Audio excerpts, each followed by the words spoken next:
नमस्ते गुरुदेव। मेरे दोस्त लोग कभी कभी कहते हैं और मजाक उड़ाते हैं कि विवान तुम मंदिर हर रोज़ क्यों जाता है, तुम उपवास क्यों करता है, उसका क्या लाभ है, तुम धर्म स्थल क्यों जाता है, क्या होएगा वहाँ जाके, धर्म का क्या मूल्य है। तो मैं उनको क्या जवाब दूँ? अभी देते क्या हो पहले तो ये बताओ, अभी क्या देते हो? अभी तो वही नहीं दे पाता हूँ कुछ। चलो मैं बता देता हूँ। तुमसे कोई पूछे कि तुम धर्म स्थल क्यों जाते हो, उपवास क्यों करते हो और तुम्हारे धर्म का क्या मूल्य है, तो उनसे पूछो कि तुम स्कूल क्यों जाते हो, कि तुम स्कूल क्यों जाते हो। बोलो। पढ़ने। हाँ? शिक्षा के लिए। शिक्षा पाने के लिए स्कूल जाते हैं। स्कूल में कौन सी शिक्षा मिलती है? लौकिक। हाँ हाँ, उनसे बोलो कि जैसे तुम, और दूसरा सवाल करो, स्कूल नहीं जाएंगे तो क्या होगा? अनपढ़ बन जाएगा। बस। हम पढ़ने के लिए शिक्षा पाने के लिए स्कूल जाते हैं, स्कूल नहीं जाएंगे तो अनपढ़ हो जाएंगे। तो हम अपनी आत्मा को पढ़ने के लिए मंदिर जाते हैं, अगर मंदिर नहीं जाएंगे तो अज्ञानी रह जाएंगे।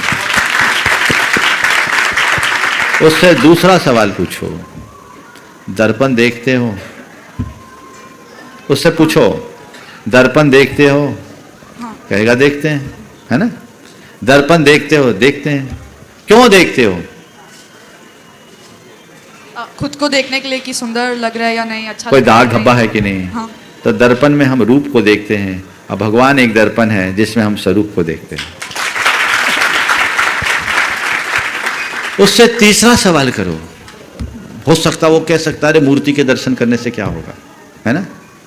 उससे पूछो तुम्हारी कोई गर्लफ्रेंड है? आ गया होगा, उम्र तो आ गई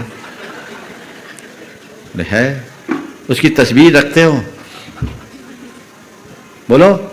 हाँ। उसी से पूछना। गर्लफ्रेंड है, उसकी तस्वीर रखते हो? क्यों रखते हो? याद करने के लिए।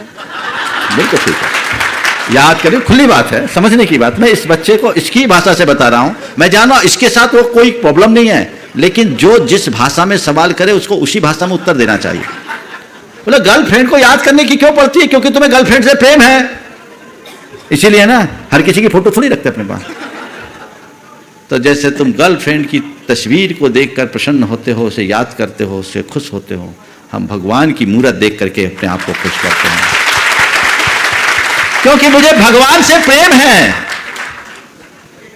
है ना। हाँ। एक बार एक ने कहा, परिवार आया, तेरी उम्र का बच्चा था, एक थोड़ा सा बड़ा होगा। बोले महाराज जी इससे कहो कि ये मंदिर नहीं जाए। मंदिर जाता है, मंदिर नहीं जाता, मंदिर जाए। मैंने उसकी तरफ देखा, हमने कहा हे भाई, मैं जैसे उसकी तरफ देखा तो उसने कहा महाराज जी भगवान तो मन में है, मंदिर जाने की क्या जरूरत? भगवान तो दिल में है, मंदिर जाने की क्या जरूरत? मैंने कहा तेरे दिल में तो तेरी गर्लफ्रेंड भी होगी, फिर पार्क में मिलने क्यों जाता है? दिल में तेरे गर्लफ्रेंड है तो उससे अलग से मिलने के लिए क्यों जाता है?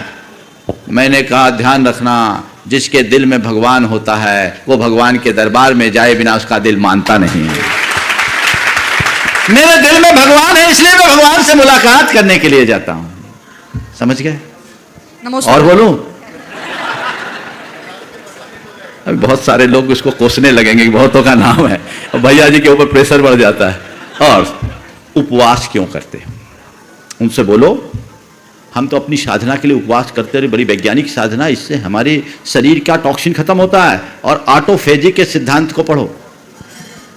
उनसे बोलना, जापान के एक वैज्ञानिक को अभी नोबेल प्राइज मिला इसी पर, जो एक कहता है कि व्यक्ति को हर 8 दिन में एक उपवास करना चाहिए, उससे शरीर का सारा विकार खत्म होता है और कैंसर जैसी बीमारी भी ठीक हो जाती है। आप देखो, आप सब सर्च करना ऑटोफेजी क्या है।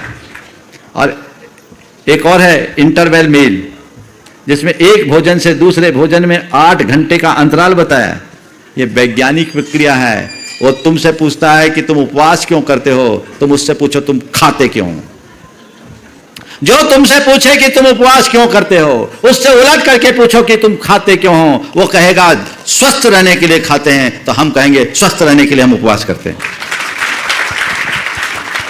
केवल खाते रहोगे तो बीमार रहोगे, और खाने के बीच बीच में उपवास करोगे तो स्वस्थ रहोगे। समझ गए?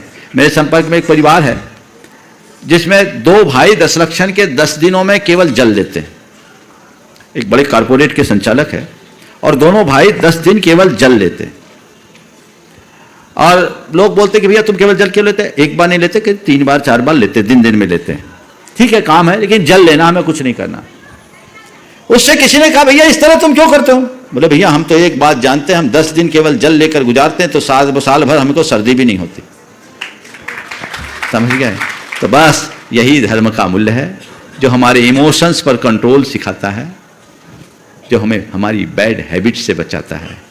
अपने जीवन के प्रोग्रेस के लिए इन दोनों चीजों की बहुत गहरी जरूरत है, इसलिए मैं इसे अपनाता हूं। ये उत्तर समझ में आया कि नहीं आया? जोरदार। हाँ।